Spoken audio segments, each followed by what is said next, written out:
저 얘기는 맞다 틀리다가 아니라 특징이 있는 담론이에요. 어떤 특징이게요?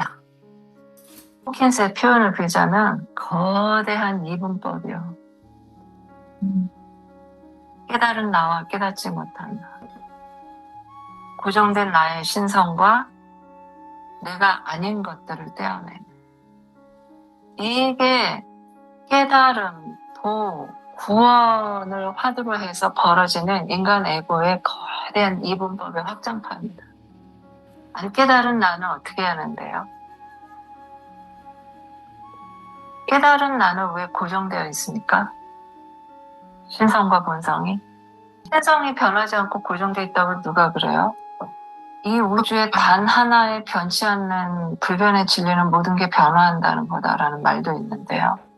그러니까 신성과 신성 아닌 것, 나의 실상과 허상이라는 것에 대해서 관념론적인 이분법을 전제하고 있다.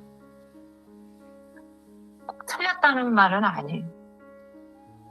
어떤 담론에도 그 타당성이 있어요. 그렇게 비유하고 그렇게 이해해가는 어떤 틀을 가지고 우리는 인식을 시작해요.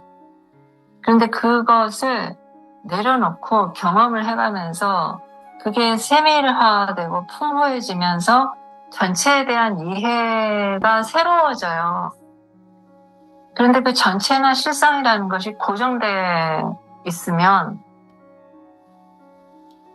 영원한 이분법적 관념론의 반복이라고요. 그런데 이것도 우리들의 진화 여정의 특징이에요. 진화 여정의 단계예요. 어떤 신성의 세계를 내가 수긍을 하고 그것을 향해 귀의하면서 내가 그 방향성을 향해 나아가겠다라고 하는 인식과 자극과 결단은 우리 존재에서 진화 여정에서 대단히 중대한 도약이에요. 그죠? 그런데 우리가 오늘 세션에서 첫 번째 얘기했던 담론을 일로 빌어갖고 오면 그것조차도 미지에 다시 서렌더를 해야 된다고. 신성은 불변이고 고정된 것이다 라는 것도 내 관념이에요. 그러니까 진리를 바꿔 낀 거지 우리는. 주어진 진리를. 부모가 가르친 거, 학교나 사회가 가르친 거, 종교가 가르친 거를 깨달음 스승이 가르친 진리로 바꿔 끼웠지. 아까 말한 내가 경험해가는 knowingness, 매 순간 미지를 서렌더하고 경험하면서 내 생동감 있는 경험으로 내 진리를 확장하는, 그건 아니고 진리의 체계가 선행적으로, 선험, 경험 이전에 있는 어떤 관념적인 진리를 받아들여서 갈아 낀 거지. 주어진 거를.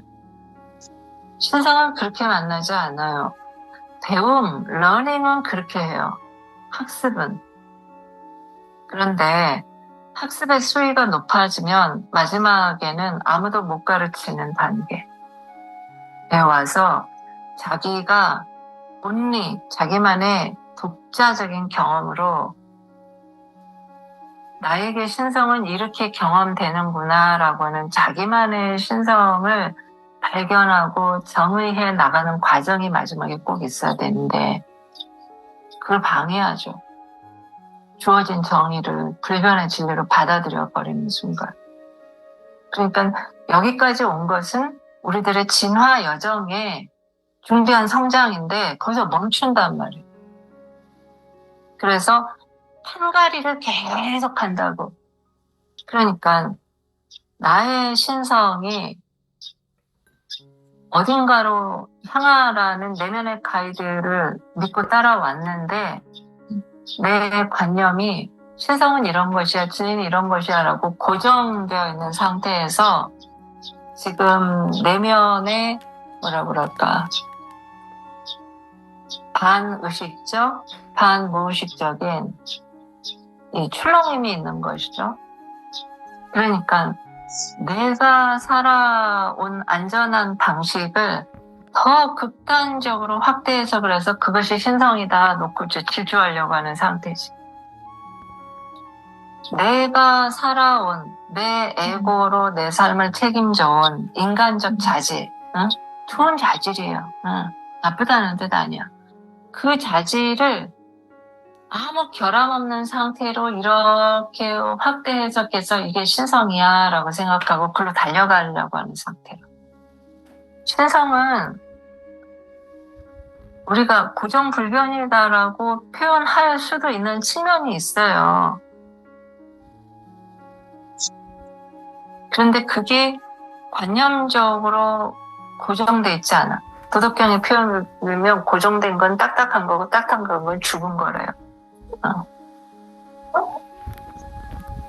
그런데 그 신성의 무심결에 우리가 연결을 자각할 때 설렘이 있어요.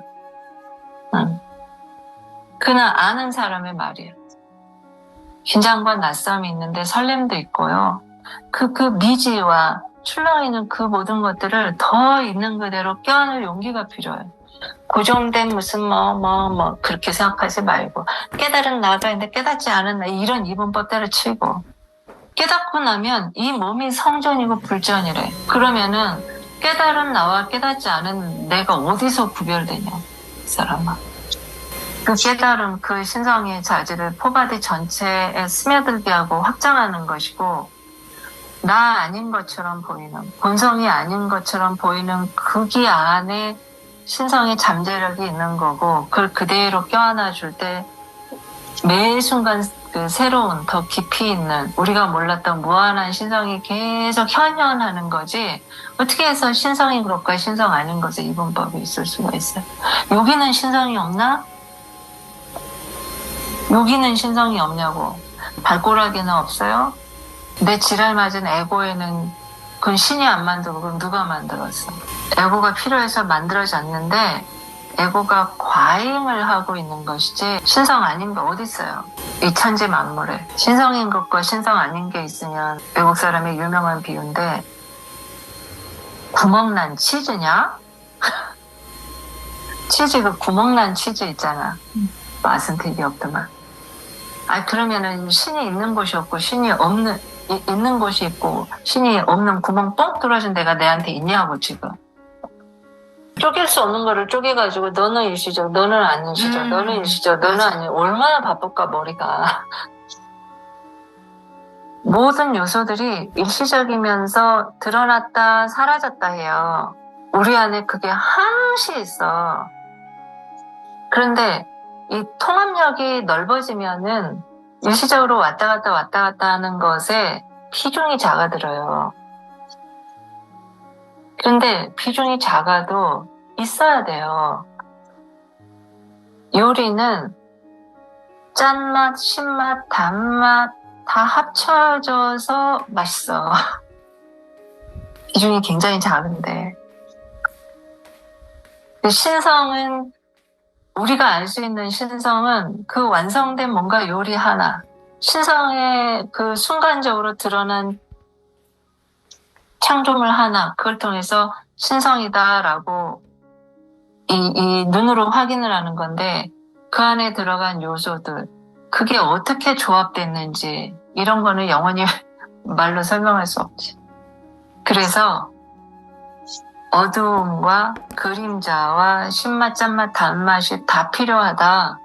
이거를 제가 즐겨 쓰는 비유로 하자면 서양 미술사에서 기념비적인 순간을 저는 치유가 영성과의 관점에서 레오나르도 다빈치로 꼽아요. 제 기준이에요. 그림 그리는 솜씨는 다빈치 이전에도 이후에도 뛰어난 사람이 많았는데 다빈치의 기여는 뭔가 하면 빛과 그림자가 어떻게 어우러지나 를 미치도록 연구해서 이 그림으로 나타낸 사람.